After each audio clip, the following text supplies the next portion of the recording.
Olá a todos, bem-vindos à nossa última aula do curso GCE, que é de Princípios de Administração, Gestão Financeira. Bom, essa aula de finanças, ela traz a última das funções que a gente está vendo aqui no curso, e a função financeira dentro das empresas é uma função bastante complexa, teria bastante coisa para eu falar para vocês. E, inclusive, vocês vão estudar essa função em algumas disciplinas da engenharia de gestão mais para frente. Eu sei que engenharia de gestão tem algumas disciplinas que são de gestão financeira, e todas as engenharias têm algumas disciplinas que também são, por exemplo, engenharia econômica, trata de muitas coisas que são base também para fazer gestão financeira das empresas. E a aula de hoje, o grande objetivo que eu tenho é trazer para vocês algumas decisões gerenciais com relação a finanças que vocês possam ter durante a carreira de vocês, ou que eu imagino que vocês possam ter que julgar quando vocês estão conversando com alguém ou até lendo uma reportagem, né? Então esse é um curso introdutório e nessa aula eu vou focar exatamente nessas decisões gerenciais que vocês vão ter que tomar. Mas antes da gente fazer isso, eu vou passar alguns conceitos básicos para vocês conseguirem entender um pouco aí o campo da gestão financeira nas empresas, né? E o que que a gente pode fazer com relação a isso. Então vamos ver aqui. A primeira coisa que eu quero passar para vocês é as funções da gestão financeira. Então, da gestão financeira. Da mesma forma que eu fiz com marketing, o que que o administrador de finanças faz nas empresas? Então, em geral, ele tem algumas funções que são muito importantes. Primeira, gerenciar o fluxo de caixa. Então, imagina que seja o fluxo de caixa de vocês, que é o quanto que vocês recebem por mês, não sei, o salário estagiário do Banco I, né, versus o que vocês gastam. O que que a gente espera? A gente espera que vocês gastem menos do que vocês recebam, né? Mas a gente sabe que nem sempre é assim.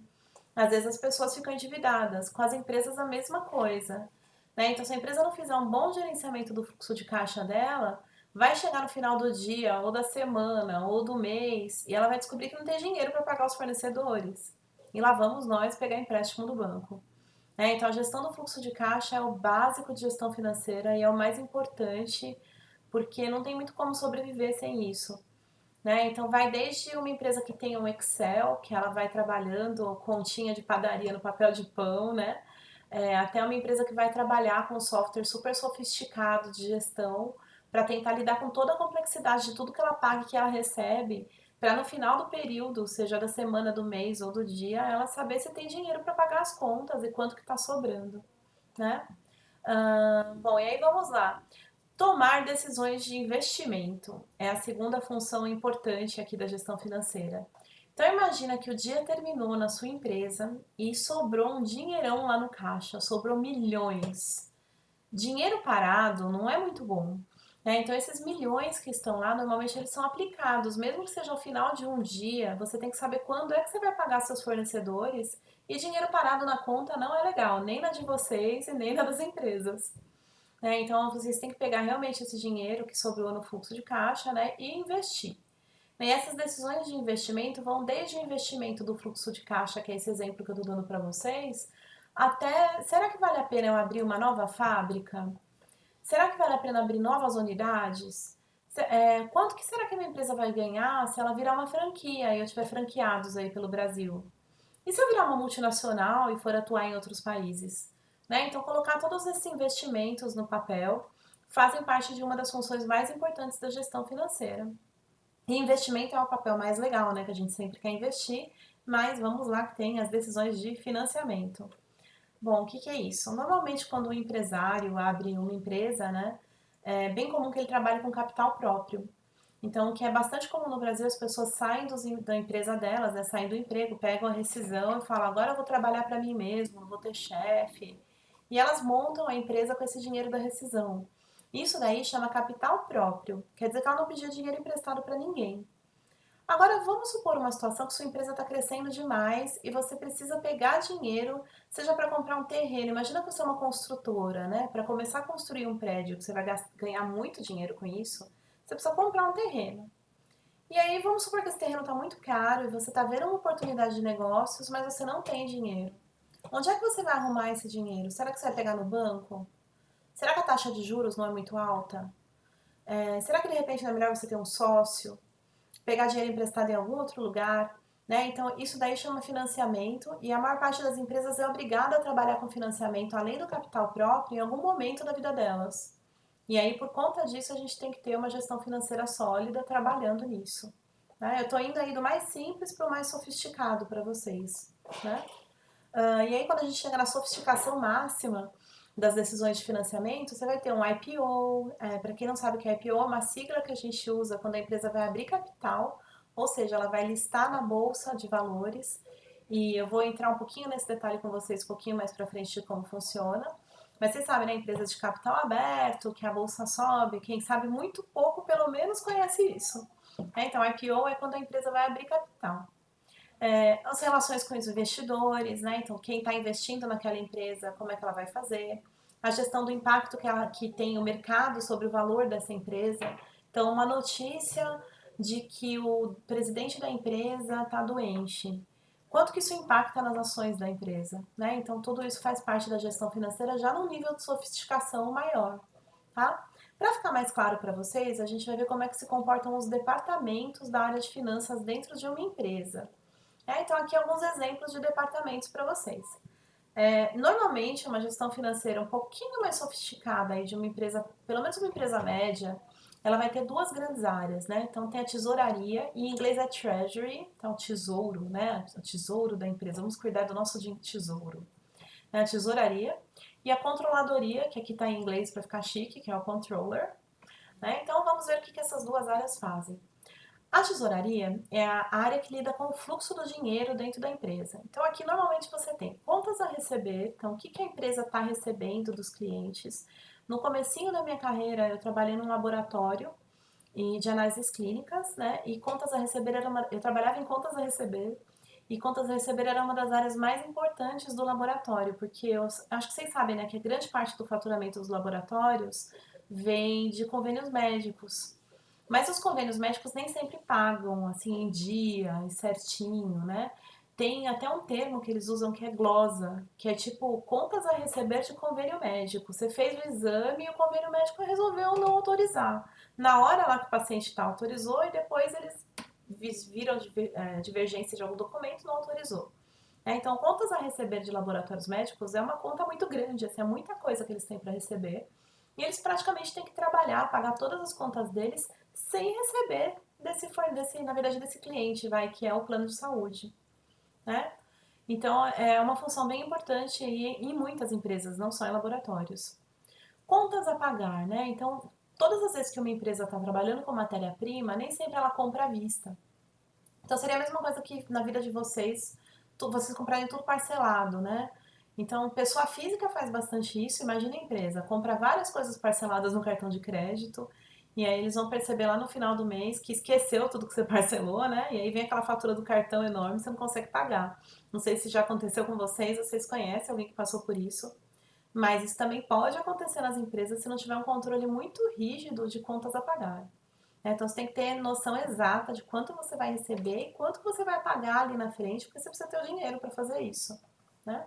As relações com os bancos são grandes parceiros e deveriam ser grandes parceiros das empresas, e até por isso que você tem que cuidar bem da sua relação com o banco, porque muitas vezes eles vão financiar a sua empresa te dando um empréstimo, né? Então as relações bancárias ficam aqui dentro da tesouraria também. O fluxo de caixa, que nem eu comentei com vocês, que é importante ter um controle de tudo que entrou e saiu, para não ficar sem dinheiro para pagar nada. E o orçamento, né, da empresa. E na parte de controladoria, a gente tem aí uma interface entre finanças e contabilidade. Né? Então, o que acontece aqui? Toda a parte contábil da empresa, todos os impostos que tem que estar em dia, todas as demonstrações financeiras que você é obrigado a fazer para fiscalização, todo o controle de custos dos seus produtos e da empresa como um todo. Né? Então, sua empresa está lançando um novo produto, quanto será que isso vai custar? Né? Controle de custos. Todo o planejamento que a empresa vai ter que fazer. Então, sua empresa está funcionando bonitinha, tal, sobrou um dinheiro em caixa, vocês estão investindo, e aí deu aquela vontade de abrir filial. Quanto será que vai custar essa filial? Qual será o orçamento que eu tenho para fazer isso? Né? Então, normalmente dentro do departamento financeiro você tem essa área. Tem até um amigo meu que trabalhava numa área bem interessante dentro do Banco I, que vocês não conhecem, E era uma área que fazia controle orçamentário de novos produtos que o banco fosse lançar. Então, toda vez que tinha um produto novo, eles iam fazer toda a estimativa financeira. Quanto será que vai vender esse produto, né? Então, é meio que uma previsão do futuro, bola de cristal, assim. Quanto será que vai vender desse produto e quanto será que ele vai custar para saber quanto que a gente vai ganhar de dinheiro para saber se o produto é viável, né? E os relatórios financeiros também são todos aqui dentro da controladoria. A gente pode ter outros departamentos dentro de finanças? Pode. A maior parte das grandes empresas tem.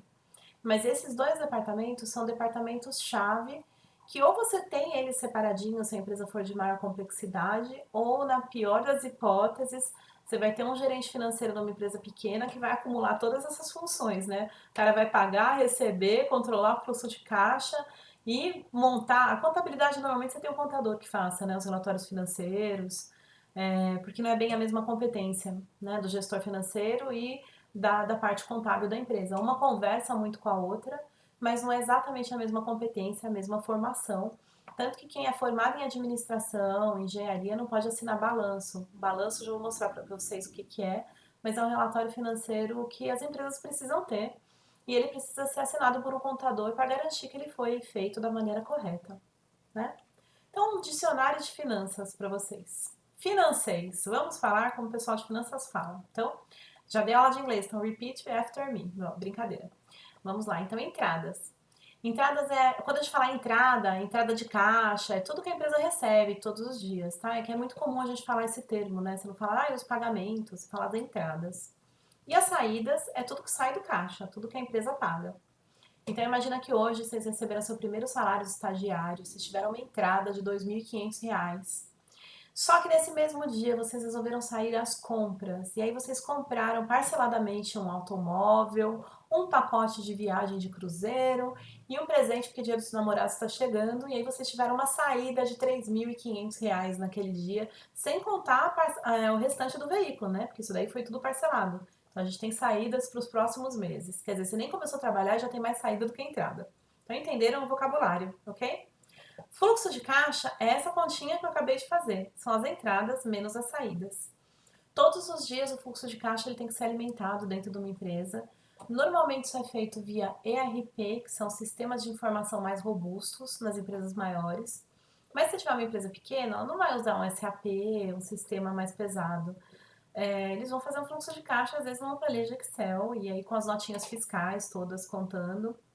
Se bem que hoje em dia tem muito sistema já disponível para empresas pequenas com baixo custo e a maior parte das empresas menores usam esses sistemas, né? Então está cada vez mais raro você ter uma contabilidade, aí um fluxo de caixa, no caso, tão amador, né? Então já tem bastante sistema para fazer isso. Outro conceito importante de financeis é o endividamento. O grau de endividamento de uma empresa é importante vocês entenderem porque nem sempre você trabalha só com seu capital próprio, que nem eu já expliquei para vocês. Muitas vezes você trabalha com capital de terceiros. Quem é esse terceiro? É um banco que te emprestou dinheiro, é um colega que te emprestou dinheiro, é um sócio. Se for no mercado de capitais, é o dinheiro que veio das ações, porque afinal as ações não são nada mais, nada menos do que um tipo de sociedade, entre aspas, porque as pessoas compram ações da sua empresa, entram com dinheiro, elas estão esperando alguma coisa em troca. Né? Então é uma fonte de financiamento para você também, né? E é uma fonte de endividamento. A maior parte das empresas estão endividadas em alguma proporção, né? A maior parte delas está. Isso varia também culturalmente, de país para país e das condições econômicas, né? O quanto que vale a pena você pegar dinheiro emprestado para você ganhar dinheiro com o dinheiro do banco, né? Porque você vai ter que pagar juros. Então, será que vale a pena? Você pegar um empréstimo do banco com uma taxa de juros muito alta e você vai ter que render mais que isso na tua empresa para compensar, né? Continha básica. E dividendos, que também é uma palavra que eu fico usando aqui recorrentemente, eu queria que vocês, de forma recorrente, queria que vocês entendessem o que que é. É uma parcela do lucro que é paga aos acionistas. Quando você tem uma empresa menor, normalmente a gente fala pro labore, que é o que o sócio tira da empresa. Ele não ganha salário. Então, o dia que vocês montarem uma empresa, vocês não vão ganhar salário fixo, tá? Vocês normalmente vão ganhar um pro labore. Conforme você vai tendo mais sócios que normalmente não estão ligados à gestão da empresa, por exemplo, acionistas, a gente muda esse nome para dividendos, né? Que é basicamente a remuneração do capital de terceiros. é o quanto que esse terceiro que te emprestou dinheiro está ganhando, porque as pessoas não emprestam dinheiro por bondade. Você não vai investir numa empresa porque você é super bondoso, você investe porque você quer ganhar dinheiro, e esse dinheiro é pago sob a forma de dividendos, né? Então, vamos lá, falamos dos departamentos. Para vocês entenderem como funciona o mercado de capitais, eu vou sugerir esse vídeo aqui. É um vídeo de 1957, gente. E é um desenho. E ele conta como é que. Ele foi feito pela Bolsa de Nova York. E ele conta como é que o mercado de capitais foi surgindo. É um desenho bem bacana. E, de certa forma, ele ilustra o que acaba acontecendo. Que na verdade você tem pessoas que têm muito dinheiro de um lado, né? Deixa eu pôr minha mão pra cá, aqui, ó. Pessoas que têm muito dinheiro de um lado, e elas podem colocar esse dinheiro no banco para investir, né? Mas, poxa, o que eu vou fazer? Tenho tanta grana, né? Que vida difícil. E pessoas que estão precisando de dinheiro do outro lado, que tem uma ideia, um inventor, uma pessoa que tem uma ideia para uma empresa crescer. Sugiro, inclusive, que vocês assistam o filme da história do McDonald's, é um documentário que tem no Netflix, que é muito legal, que também ilustra muito como que ele foi financiando a ideia, acho que é Ray o nome dele, como é que o Ray, né, que foi, realmente, ele não é o fundador do McDonald's, mas é quem fez o McDonald's crescer como a gente conhece, e como que ele financiou essa ideia. Então, basicamente, ele precisava de grana, tinha gente com muita grana, e aí existe o mercado de capitais, que é um lugar para viabilizar que esse casamento aí aconteça. E normalmente ele acontece por meio aí do que a gente chama de compra de ações. Então, existem vários tipos de ação, então, de ações, e esse desenho é bem introdutório para quem não conhece, e é um desenho que eu passo normalmente quando eu estou dando aula de engenharia econômica. Mas como eu sei que tem bastante gente na federal aí dos cursos de engenharia em geral, que querem trabalhar em banco, que querem trabalhar no mercado financeiro, esse daqui é Lesson 1, Basic 1 aí para vocês, tá bom? Bom, vamos lá. E algumas perguntas para vocês, então. Imagina o seguinte, vocês têm uma empresa funcionando, de repente pai, a mãe, namorado, namorada de vocês têm uma empresa funcionando. Sempre passa aquela ideia, né? Puxa, hoje o dia tá tão difícil, se eu fechasse a minha empresa, quanto será que sobra de dinheiro? Imagina que é um supermercado. O supermercado fechou. Fechou a porta hoje, a partir de amanhã vocês vão vender tudo. Será que o prédio é de vocês? Será que dá para alugar? Todos os produtos que sobraram no estoque, vocês vão ter que vender para alguém a preço de custo.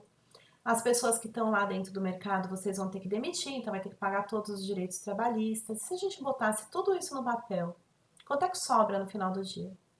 Existe uma demonstração financeira que a gente usa para responder, entre outras perguntas, essa pergunta, né, que é o balanço patrimonial. Então, eu não vou explicar para vocês as demonstrações financeiras, faz parte aí do dicionário de financeis que a gente usa, mas eu queria mostrar para vocês mais ou menos a carinha de um balanço. Vocês podem encontrar balanços patrimoniais publicados de empresas que têm capital aberto. Eu sugiro que vocês abram um balanço para vocês darem uma olhadinha dentro, mas basicamente ele vai ter esses 4 quadrantes, que vai ser ativo. Ativo é tudo que a empresa tem de dinheiro, tipo, tudo que é dela. Então, o que normalmente a gente tem aqui? O caixa, que é o que sobrou no final do dia, na conta corrente aí da empresa, os depósitos que ela tem de investimentos, aplicações financeiras, dívida de cliente, é um cliente que ainda vai te pagar, então, tipo, ele não pagou ainda, mas o dinheiro é seu. E os estoques, imaginou aqui do meu restaurante, ou do meu supermercado, do exemplo? E o ativo permanente, terreno, edifício, as máquinas que você poderia vender, né? Então, quanto que será que isso vale? Os carros, se você tem uma patente ou uma marca que de repente dá para você vender. Isso até me lembrou de um amigo meu que infelizmente a empresa dele ele resolveu fechar e foi um momento muito difícil para ele. E uma das coisas que ele tinha de mais valioso eram as marcas. A empresa dele trabalhava com várias marcas importantes no mercado da moda e valeu a pena fechar a empresa só para ele vender as marcas. Então eram marcas conhecidas pelo público que comprava as roupas e o pessoal comprou essas marcas porque elas eram muito valorizadas. Então era tipo o investimento financeiro dele, tá? Então esse é o ativo. E o que é o passivo? Tá vendo como é meio que um dicionário de finanças para vocês? O passivo é tudo que você tem que pagar. Então, a partir do momento que você fecha uma empresa, não é que tipo assim, fechei e vou fugir para as Bahamas, né? Você tem que pagar as contas. E aí, vamos lá, que tipo de conta? Primeira circulante, né?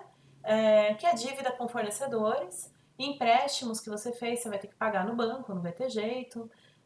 Empréstimos de longo prazo que você tenha, né? Debênture é um tipo de empréstimo de longo prazo que você consegue quando você tem um valor muito alto que você precisa financiar. E também tem o capital social. Então imagina que você tem um sócio, são dois sócios, aí você está fechando a empresa e a gente vai ter que fazer um cálculo de quanto que cada um entrou com dinheiro na empresa para pagar esses sócios, né? Também tem que fazer isso. Então aí é o patrimônio líquido da empresa, tá aqui. Então, pelo menos, o balanço patrimonial ele tem pelo menos esses 4 quadrantes. E a gente vai ter um cálculo de quanto que sobrou ou de quanto que está faltando nesse balanço. Então, vai ter empresa que tem poucos ativos, muitas dívidas, e que se ela fechasse hoje, os donos estariam com uma dívida milionária. E vai ter empresa que se ela fechasse hoje, eles têm uma boa grana, vai dar para investir em outro lugar. Então, isso é o balanço patrimonial que vai dizer para vocês. Outro demonstrativo financeiro importante para vocês saberem pelo menos o vocabulário é a demonstração de resultado do exercício. Isso daqui é uma continha básica que dá para fazer até com a vida de vocês, que é parecida com o fluxo de caixa, só que na verdade ela não é um fluxo de caixa porque a gente não está considerando só a entrada e saída de dinheiro hoje, né? Tem outras coisas que vão entrar aqui que vai ajudar a gente a calcular realmente o lucro da empresa. Então, o que é importante a gente ver no DRE, né, um demonstrativo de resultado, é o lucro. Sua empresa está dando lucro ou ela está dando prejuízo? Então, para a gente calcular, o lucro ele é uma continha que leva em conta as receitas, que está aqui embaixo, acho que não dá para vocês verem meu mouse, né? As receitas não operacionais, na verdade, as receitas que a empresa teve e as despesas. Tudo que ela ganhou, menos tudo que ela pagou, vai te dar o lucro. Seria simples assim, mas na verdade você acaba tendo um lucro e depois que você teve lucro você ainda vai pagar imposto, né? Então a gente tem o lucro antes dos impostos, aí você tem que calcular o desconto do imposto de renda, que é depois que você teve o lucro. E aí você vai ter o lucro líquido, né? Que é o lucro de verdade aí da empresa, tá? Então esse daqui é um exemplo de DRE para vocês, que é importante vocês saberem a finalidade de cada um desses demonstrativos. Então o DRE te mostra o lucro. O balanço patrimonial, voltando nele, ele te mostra o que sobra. Dá para vocês tentarem fazer isso daqui na vida de vocês. Então, assim, vamos supor que não vou falar que eu falecesse, não, vai, que vocês falecessem. Vamos falar outra coisa. Vamos supor que vocês hoje tentassem ver tudo que vocês têm de dinheiro, tá bom? Então vamos lá, ativo. Vocês têm um carro que dá para vender, né? Se você precisar de dinheiro. Vocês têm de repente uma casa no nome de vocês, tem um restinho de dinheiro que está na conta corrente, tem o porquinho e tem debaixo do colchão, tá bom? Então esses aí são os ativos de vocês. E os passivos? Putz, vocês têm uma dívida que o carro é financiado, tem que pagar, estão devendo dinheiro para o pai. Então, se a gente tirar aí os passivos dos ativos, quanto sobra para vocês? Será que vai ter gente aqui na nossa turma que está mais endividada do que no positivo? Então, esse daqui é o meu balanço patrimonial. É um pouco parecido com o que a gente faz no imposto de renda no final do ano, aí, todo começo de ano, na verdade, a gente faz imposto de renda, né? Para saber o quanto sobrou de vocês. O DRE é um pouco diferente. O DRE a gente está querendo ver se deu lucro ou se deu prejuízo em determinado período. Então, naquele período, você ou sua empresa, vocês estão no lucro ou no prejuízo? Então, assim, olha, hoje, assim, se eu calcular quanto eu ganho por mês, vamos supor que vocês ganhem 30 mil reais, eu tô falando 30 mil para dividir por 30, tá bom? Para ficar super fácil. Vocês ganham salarião, 30 mil reais aí por mês. Se vocês dividir por 30, é como se vocês ganhassem 1.000 por dia, certo? Então, fluxo de caixa diário aí de vocês. Hoje, vocês compraram uma roupinha básica aí de 3 mil. Pagaram 3 mil reais num terno, certo? Então, vocês estão negativos em 2 mil. Só para saber assim, o quanto vocês deram de lucro ou de prejuízo em determinado período. O lucro ou prejuízo nesse período, ele não é exatamente um indicativo de se a empresa está bem ou não. Muitas empresas passam por períodos de prejuízo, mas depois elas recuperam com um lucro muito grande. Então, a gente fala, uma empresa é lucrativa. Não dá para vocês pensarem que ela é lucrativa todo dia, entenderam? Vai ter época que vai dar prejuízo mesmo e depois aumenta. Eu estava lendo hoje, inclusive, uma reportagem do Banco Inter, que é um banco que eu tenho conta, que eu gosto bastante. E aí estava mostrando que o Banco Inter deu lucro alguns meses, vários meses atrás ele vinha dando lucro, e aí esse mês ele deu prejuízo. E o pessoal começou a ficar preocupado. Como é que um banco dá prejuízo sendo um banco online bom pra caramba? Então a reportagem era meio que criticando isso. A gente não sabe exatamente o que está acontecendo, né? Você precisa olhar a fundo os demonstrativos e tentar entender por que naquele momento a empresa está dando prejuízo. Pode não ter sido porque caiu as vendas, pode ser porque ela está gastando muito. e naquele período o que ela está gastando seja importante para os investimentos que ela está fazendo, tá? Então, não sei se deu para vocês entenderem muito bem aí nosso dicionário de finanças, mas vai ficar mais fácil para vocês entenderem. Quando eu dou essa aula, normalmente a gente faz algumas dinâmicas na sala. Eu vou jogar essa dinâmica para vocês lá no Form. São algumas perguntas que eu quero que vocês respondam antes de vocês verem o próximo vídeo. Então, hoje são só 2 vídeos, tem esse primeiro. E agora a gente vai diretamente lá para as perguntas do Forms, que é para ajudar vocês a pensarem. São decisões difíceis que vocês vão ter que tomar, ou que administradores têm que tomar durante a vida financeira deles. E eu vou comentar essas perguntas no próximo bloco, né? Então, até mais!